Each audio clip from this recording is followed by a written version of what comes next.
Record on this computer. All right. It says recording on our end. All right. I think good. we can hear each other and see each other, and I think we're live to the world. So this is exciting. Well, hi, Jeremy and Nancy. Thank you for taking time to meet with me tonight and talk about everything that you guys do.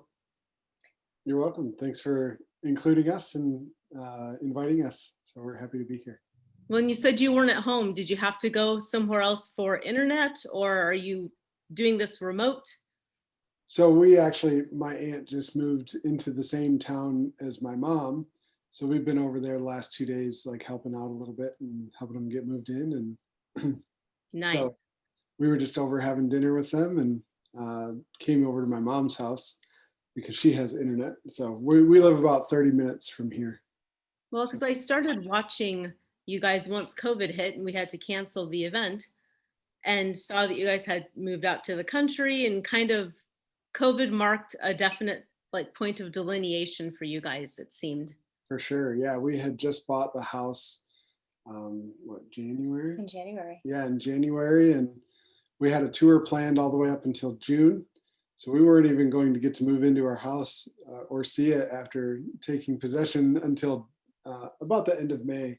Wow. And, COVID sent us home several months early, which, really turned out to be a blessing in disguise. It was really special to be. It's the first time we've ever had a house of our own. And in the 9 years we've been together, we've had an apartment for less than 9 months. Wow. Traveling, living in school buses and vans and trucks and out of backpacks. And so it's a big change for us, a welcome change. Well, tell me about that. Tell me who you were before COVID and who you are now, and maybe who you think you're going to become as COVID someday eventually settles. Yeah. You want to go? Go. Really, it was your journey that started this whole musical experience, and then I sort of came into the picture a few years later. Yeah, we've, for the last basically almost the last 9 years, we've been traveling around the world, sharing our passion of yoga and music together, in different workshops and classes and retreats and things. It's taken us to 15 different countries together. And myself, she said that I was a little bit on that journey before we met. I've been to 25 countries with my music over the last 10 years. So, we've put a lot of miles on our feet and on our wheels, and we've lived a very nomadic life for the last decade, basically. And so to come like grinding to a halt with COVID and just like putting our feet on the ground at our new house, it's been a huge change. But also like a really welcome change. It wears on you being on the road all the time, and I'd imagine offered us a lot of time to sort of recuperate and just regenerate and like start something new. So that's been really special. So as you move forward, do you see yourselves traveling as much now that you have this sense of roots? Oh, that's a good question. I think we still dream about every place we want to go and the people we want to meet and the things we want to eat along the journey and just the things that fulfill us while we're traveling. So I think traveling will always be a part of our life, but we'll have our wings, but we'll also have our roots. I don't know what that looks like or how that's going to play out in the future. But it feels so good to have a place to call home and to have a place where all of our things are in one specific area, all of our instruments, where we can do recordings of our own in one space and be close to family. So it's really important to both of us, but also fulfilling that desire to continue to see the world and to continue to meet new people and new places. So sounds like you're finding a really good balance by default. Life is funny like that. Absolutely. Yeah. This has been, for us, sort of a blessing, this COVID hitting and sending us home and being grounded and slowing way down to really watch nature unfold in front of us and to spend time doing things we haven't had time to do before, to really digest everything that we've been composting and just have it come. I don't know, it's growing and we're figuring out new, fresh ideas and things we want to do just by slowing down. I like the word digest. That was something that was in my mind kind of January through March, that, oftentimes when we want to teach something, it's because we're learning it ourselves or figuring it out ourselves. And I had noticed I had consumed so much information, whether it was yoga or politics or spirituality or mindfulness or music or self-help, just consuming, and almost was bloated, needed time to digest. And then COVID hit and plenty of time to digest. But I think honestly, I think sometimes we probably have all the information we need. Mhm. We probably don't need to read another book or take another seminar. We just need to start practicing everything that we've digested or we've eaten. So I like that you chose the word digest. Mhm. So tell me about your music and your yoga. Which came first in each of your lives? How do you fuse the two? Mm. You can go first, and then I'll go. Sure. I've been practicing since 2004 Okay. and was a pretty avid um, asana practice, a little bit of meditation practice, and then let's see, I was working in the dental field, so I was doing the business side of things and sort of knew that I needed a change. I wasn't sure how that was going to look or what ways my life was going to shift. But then I met Jeremy at my local yoga studio. He was playing music for one of the classes. And all I wanted to do was rest in Shavasana. I didn't want to practice. I didn't want to do anything. And it was purely platonic. I didn't have any, I didn't look at him with googly eyes or anything to start with. I just was like, this is exactly what I needed. And Oddly enough. yeah, right. And then it just sort of, our friendship formed from there and it grew. And I think it only took one date, which was supposed to last 2 hours, but took 12. And we fell in love Love like it. that first date.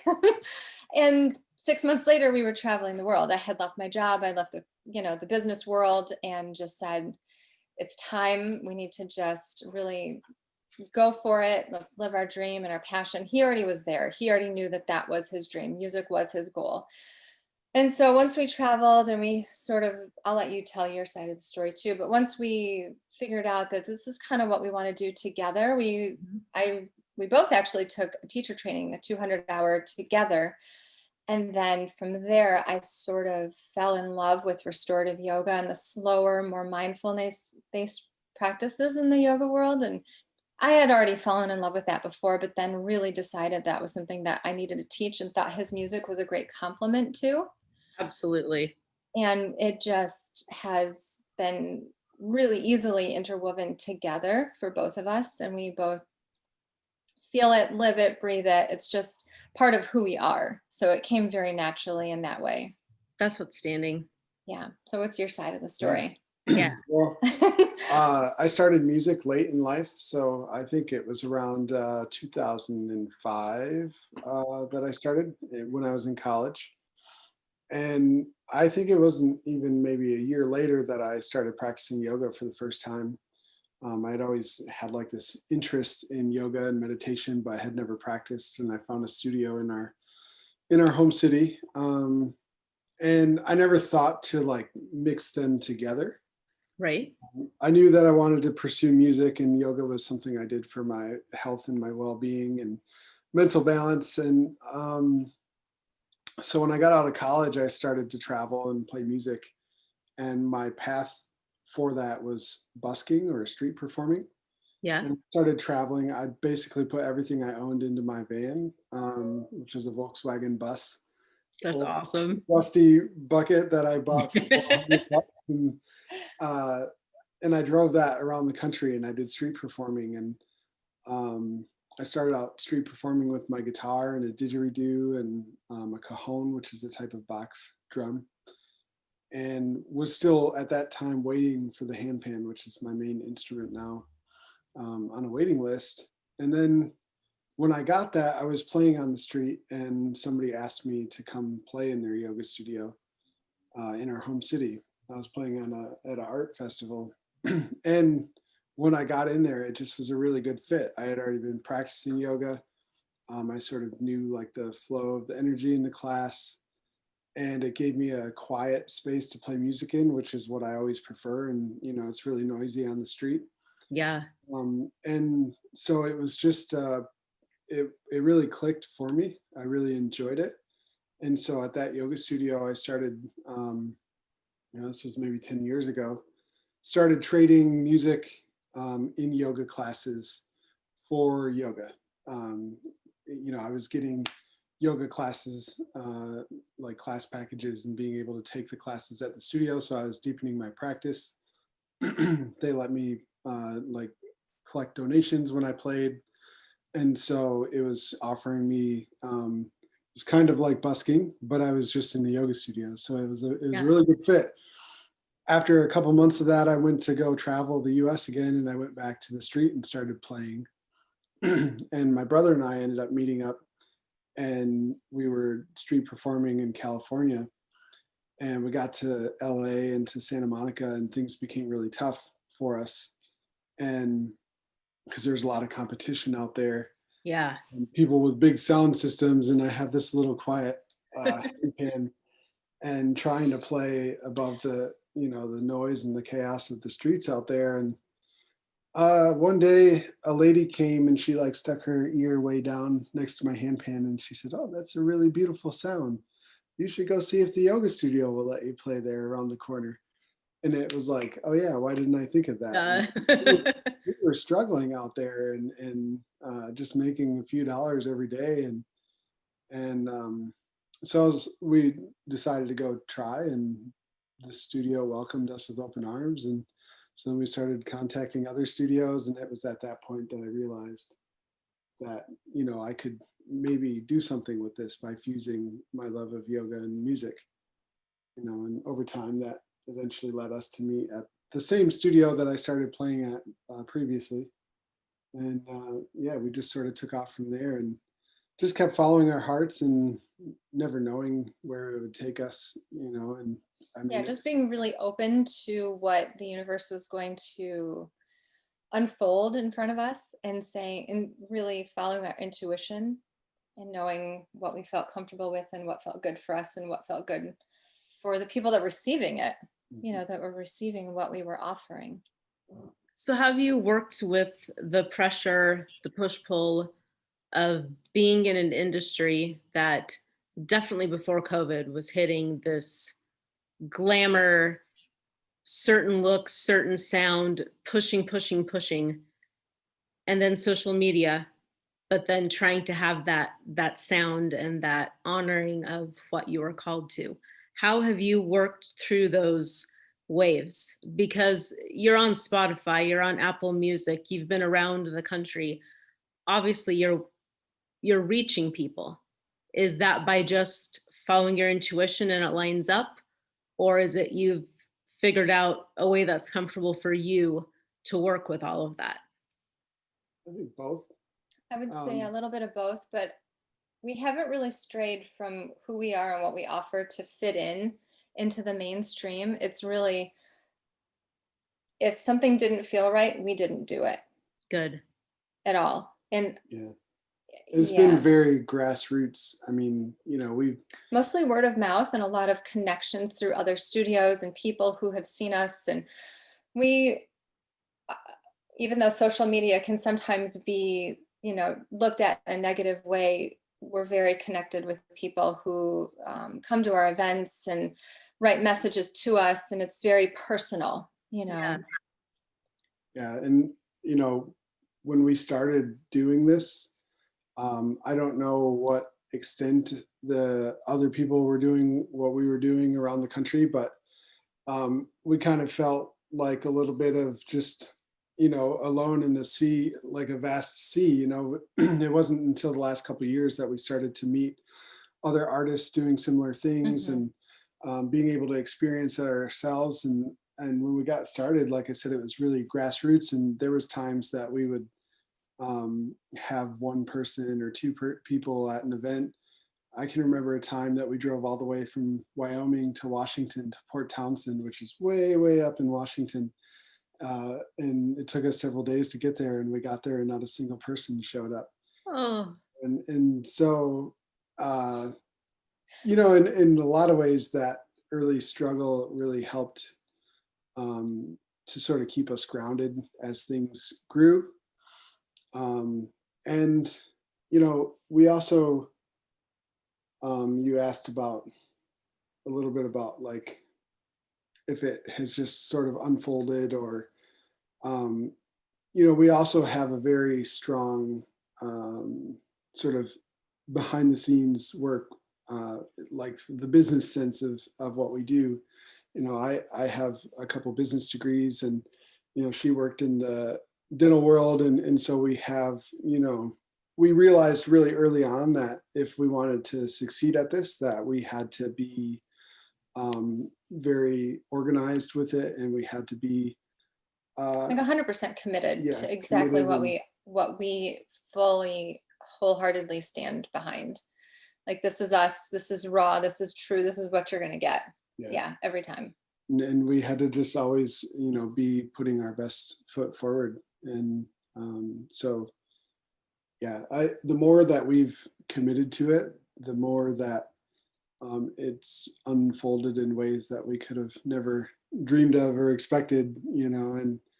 And I think that probably is something that can apply to anybody. Like the more you commit to something that you're passionate about, the more it'll give back to you. And yeah, it's, you know, it's not just us that has made this work. It's definitely been this community of yoga studios and yeah. students and friends and people that support what we do. It's 100%. definitely, I mean, we kind of, it's like there's this big net of people that are, you know, supporting everything that we do. And so, yeah, it's just been, I don't know, it's kind of hard to fathom what it's turned into from where it's came from. So That makes sense. And I mean, I have to say, just in the minimal interactions I've had with you guys, you come across so genuine. And I think that, I don't know if I would call that like a magnet. Maybe. It just, it's what you put out, it's what you get. yeah. Mm-hmm. So would you give that as kind of your description maybe then for how you find wellness in your life? Is that by just being as true as you can and as committed as you can? You want to answer? Go for it. I was going to say, Yeah. yeah, I think, you know, for us, finding wellness is always about following the things that interest us. You know, it's things always ebb and flow with different, you know, modalities and things like that. But we've, you know, we found the things that we are really passionate about and following that. You know, for her, that's been restorative yoga. Actually, early on, you know, she was really excited about pursuing restorative yoga with our events. And, you know, I came from a little bit more like a little different yoga background. And so I was like, no, you know, I want to do this. And I didn't realize early on that like how much my style of music would fit with what she wanted to do. And so I kind of resisted that a little bit. But I also think the And power of restorative yoga really wasn't what it is now. It was still Yeah. unfolding at that time, you know, 10 years ago. It was like people knew what it was, but it wasn't something that every studio had to offer. And it wasn't something people sought out. And so it was, you know, people, I think, weren't really sure what it was.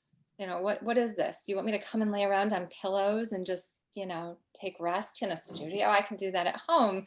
And Yeah. so we had to sort of sculpt and figure out our little niche in that world, because I'm a student of Judith Lassiter and Lizzie Lassiter, and I'm really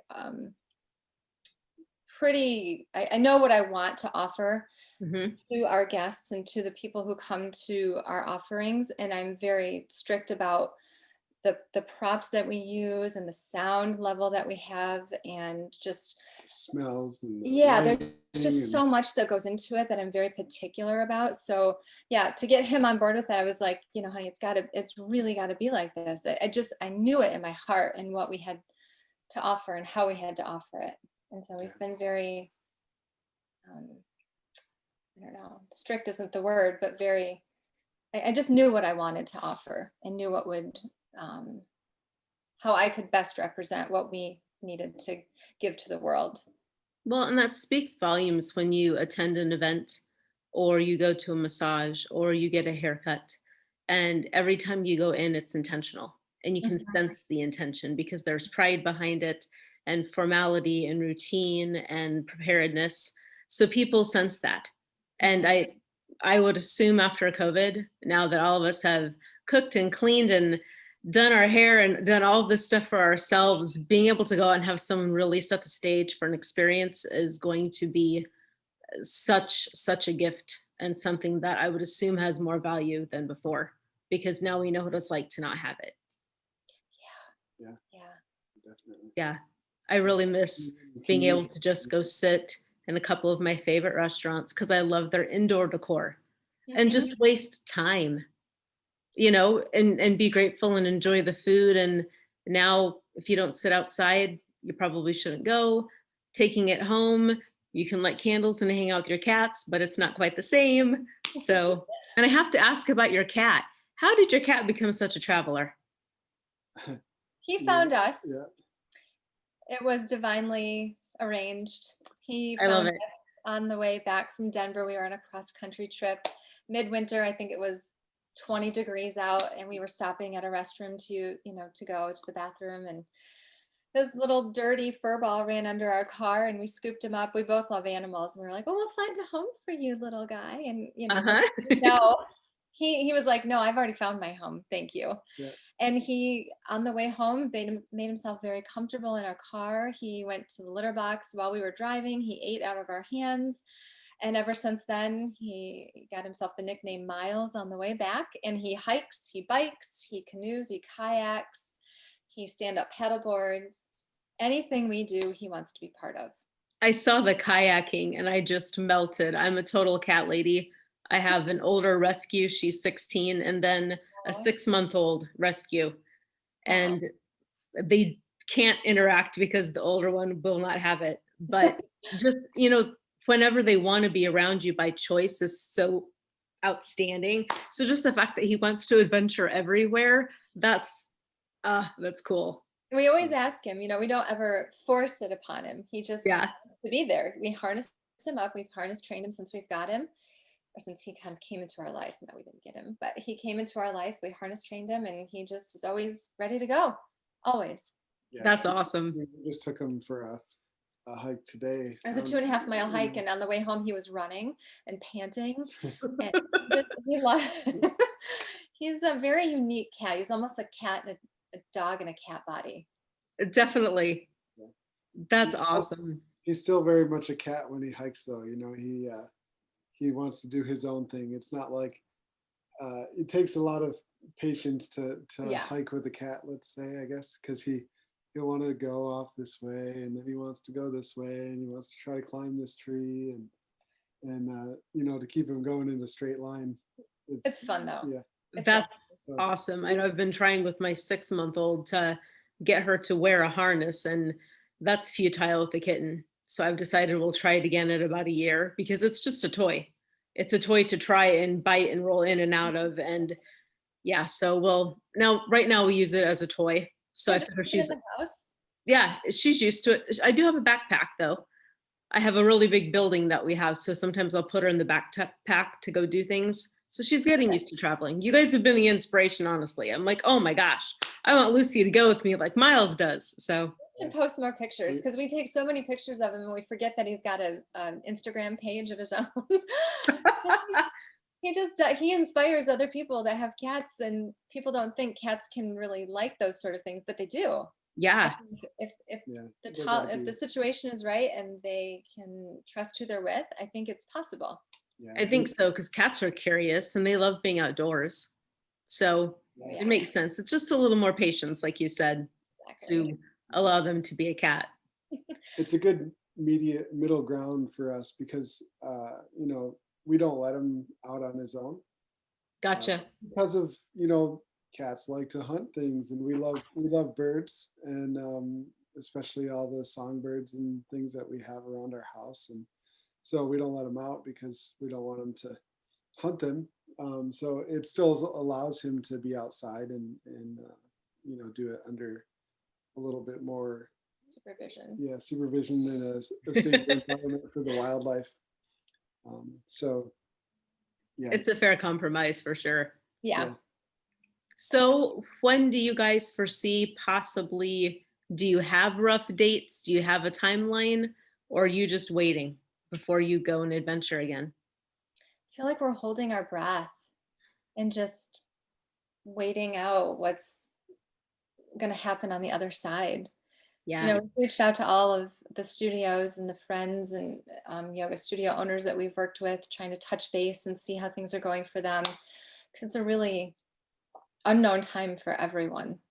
Yeah. it is. And I think each studio is different. You know, like we're in Fremont and we're only 30 miles from Omaha. I would say about half of the Omaha studios are doing in-person classes, half aren't. Some have video subscriptions that are paid, some are just doing Zoom for free. We have a paid video subscription, and we tried in-person classes for a while with 2, 3 people and no masks because we had enough space. But then when Nebraska hit red, we've only been open 2 months since March. Wow. Otherwise, it's just been the video subscription because our clientele is largely over 55 or 60. Yeah. So for most of them, they don't want to go and put themselves at risk. Mhm. So it is. I'm jonesing for a sound bath though. I'm gonna. We are too. I'm Oh, sure. we talk about it all the time. I have dreams about it, you know, just like thinking. And I mean, that was what we did for 10 months a year. That was our livelihood. That was what fueled us. We traveled 10 months a year performing and sharing and receiving and giving. And it was just part of our lifestyle. So to not have that, even though we have a balance and we feel really good about what we're doing now, we miss it. Oh gosh, yeah. And Yeah. even this, you know, the longer you sit on Zoom in the interview, the more you start to feel connected, but Mhm. without being in each other's presence or having that direct energy exchange. It's even like with our video subscription, all of us have done our best at trying to teach, but all of us have burned out because when you teach, you watch people's bodies and you feel their energy and you watch their breath. And when you can't see that, ugh, There's so much that's interconnected with what comes along with being in person. yeah, Even so much as like the music that we play, we try as much as we can to like drop in and feel that energy, that collective energy of the space and the Yes. people in the group, and that gives a lot of inspiration when you're playing in a live setting. So, you know, and because we've come so accustomed to that feeling, you know, when we're just practicing at home, it does feel like there's something missing there. yeah. And you'd asked when we sort of suspect being back out or anything. And at this moment, we're canceled. All of our events are canceled through the end of the year. Okay. A couple studios in Michigan that want to do some more like local things. We are still in conversation about that, but what we're really working on right now is we're working on like putting together a studio album. That's one thing that we've been wanting to do for a number of years. We've got all the material for it, and we've just been waiting to record it. And now that we have a house, we have a space, and I've been collecting recording equipment for the last 6, 7 years. And so, you know, we ended up in our house and now we have a studio. So Awesome. we actually just had our friend Parker come out from Colorado, and he recorded his first full-length studio album in our studio. He just left today. And before COVID hit, we were actually talking to him and one other musician about touring with us. So we were getting to the Collaborating. point that we felt comfortable about adding other musicians. In our fall tour, we were planning on adding 2 musicians, and going out on the road with something really special and new. So with him there, we had a lot of creative energy and Nice. some new things come Mhm. musically, and we're really looking forward to getting together again. Of course, the focus this time was really his album, but we would jam when we got done at night and play together. And so this time that we do have, we're doing what we can do to like sort of like squeeze out all the creative juices out of it and take advantage of things that we can't do when we're on the road. So don't really have a set date when we're going to go back out, but I think that's basically the story of the world right now. We're kind of all just Yep. waiting. Waiting. Yeah. And Nancy likes to watch this show about these nurse midwives, and they were in the middle of the war, and they'd always say, "Oh, the war will be over by Christmas," and it's like that kind of feels like COVID. Oh, it'll be over by. Yep. So it's nobody knows, and I guess at this point we're okay with that, and just doing what we Yeah, can from home. So it's kind of here too, where we know it'll be after the first of the year sometime that we'll reopen. Don't know for sure when that'll be. yeah, And it gave me plenty of time to study more, remove myself more, kind of revamp the studio. So definitely when you guys get that recording done, let us know because we'd love to sell some at the studio. Sure. All of my students, whether they know it or not, know who you are, because even though I have maybe 3 other artists that I favor when I teach, 9 out of 10 times it's you. Oh, wow. Thank you. Yeah. yeah, it'd be really special for as long as we've been doing this together, we don't have anything except that one song on my second album of the two of us playing together, and so it'd be really Wow. cool to have something that has both of us represented in a recorded format. And Yeah.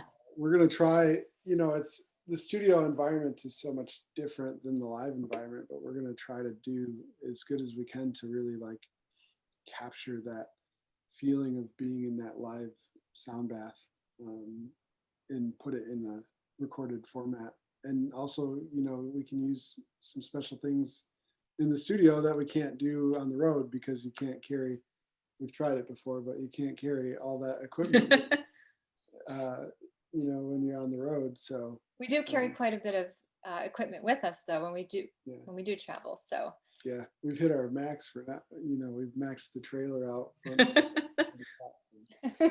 And there's still things that we play that we can't bring on the road. So And I think that would be hard. I mean, any musician, they oftentimes have the lyrics and the sound to convey their story or their emotion. But with you guys, if there's not a lot of words and you can't be putting people into restorative positions, you've got a lot that music and your intention has to carry through a recorded device. mhm. So that has to be a challenge to try to give it the richness that you would in person. Yeah, it's a lot easier to drop in and play like in a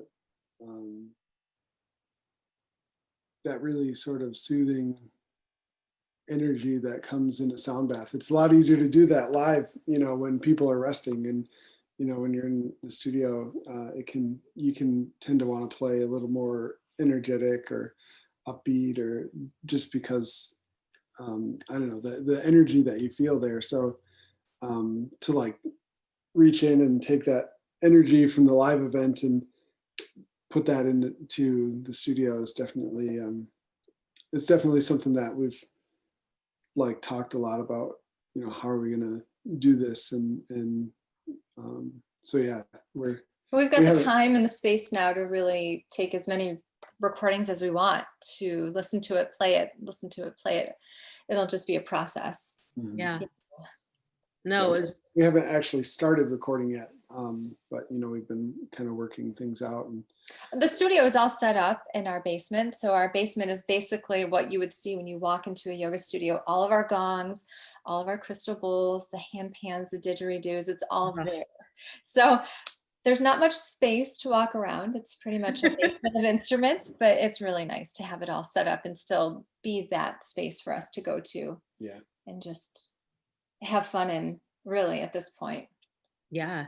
be experimental with our sound and our energy. And that'll bring new things to you when you go on the road. Mhm. I'm sure you're gonna have an offering now that's completely different than what you had 8 months ago. I'm sure it will be. Yeah. Yeah. Yeah. No, we definitely will. As soon as you get the CD or whatever format we have by then, who knows, it may change. We would love to sell it in the studio. And once you start traveling, we're ready. We want you guys to come visit. We'll All be right, we'll there. be there. Yeah. Yeah. And the reason that we are talking to folks like you is with Blue Nebraska, our goal is to help people in times of struggle, which is definitely COVID. But for a lot of people, I mean, every day someone's got to struggle. And we want them with the arts or education or nutrition to feel empowered, because so often I think we get caught up in you take a pill for a headache or an ache, you're not happy, so you eat. You're not happy, so you go have a drink. Mhm. And our goal is maybe not necessarily to be more progressive, but to shift the light and to be like, hey, you really, really love music, and that's what always makes you happy and makes your heart beat. And when you go to work, you want to die. Have you ever considered just doing music? Because when you have people that can say, yeah, I took that leap and there were some struggles, but they were worth it because I was happy. I think people need to hear that. Otherwise, when it's someone who's really, really famous, it's not that it's not relatable, but it's kind of out of reach. And, you guys have definitely achieved a status, but you're someone that you could run into in the grocery store too and just be like, oh, yeah, I just talked to this gal in line. She was buying chips. So yeah, we appreciate you being on here, giving people some perspective on how to stay happy and go after the things they need. Yeah. For every star that there is, there's 1,000 or I don't know, 10,000 people who are still doing the same thing that you're looking at that star and dreaming of doing, and succeeding at it, and um and just like a normal life. There's I used to think that it maybe might be impossible to make a living as a musician, but you put your mind to something and you do it. I like to call it like passionate persistence. If you pursue something persistently and with enough And from your heart. energy and from your heart, then I don't think that you can fail. I mean, you might have like setbacks, but if you keep working through those setbacks, then things are going to unfold, and um, in so many different ways. So That's a good message for people to hear, especially right now. So, well, thank you guys again for taking time. Now that you have full bellies, you probably want to go relax a little bit, but we'll keep in touch. And, if people want to find you, how do they find you? okay, so our website together is settleintostillness.com. Okay. And then same with our social media. It's just Settle Into Stillness on Facebook, or at Settle Into Stillness on Instagram. We've been a little bit quiet on social media since COVID. We've been spending a lot of time taking care of ourselves And growing a garden and just yeah. digging our hands into the earth and doing all kinds of vegan and vegetarian cooking, things that Um, I actually have time and space for. Before on the road, we didn't have an oven or a place to store our no, food, no refrigerator, no freezer. And so just really getting extremely healthy with our diet and with our lifestyle, and just honoring ourselves and the time that we do have here, rather than seeing it as a negative, but trying to flip that, yeah. negative, and see it as a positive, and figure out a way to just, wake up and be happy each day for what we do have. And then, when you're on the road, when that point hits where it's like, okay, it's time to go home and take care of ourselves. You've got a place to go and you've got Yeah. this foundation set up. Yeah. Awesome. Well, and people can find you on Apple Music, on Spotify, Yeah. So YouTube. the other place to find our music right now, the only music online is my music. So again, my name is Jeremy Arndt. It's ARNDT. And my website is jeremyarndt.com. You can find me on all the different music services under my name. I have also another project called Heavenly Blues, with the B as a 3 instead of the letter B. And that's like a sort of an electronic music sort of fusion with the handpan, something I've been pursuing maybe the last 5 years, sort of in my free time. And so yeah, we have lots of different places to sort of find What's your handle on things Insight about Timer? us. Also, yeah, we're on Insight Timer as Settle into Stillness also. Okay. We have a few shorter meditations on there that we were working on earlier this year. Yeah. So, Yep. and we're hoping to do more on there, but just everything takes time to record and to edit, and it's very time consuming. So we're doing what we can, Yeah. what we have. Yeah. And you know, you can do so much and then sometimes you just need a break because it's a lot. Yeah. Yeah. Awesome. Well, thank you again. We will, now everyone can kind of get their fix until you guys can get here in person. And, you know, anyone who's taken my classes, you heard him. So Thanks for speaking with us today, and it's nice to actually like see you and I know. get by typing. Yeah. No, thank you. Thanks again. I take care, be healthy, and hopefully we will see you sooner than later. Likewise. Same Likewise. to you. Be well. Okay. Bye. Bye. Bye. Peace.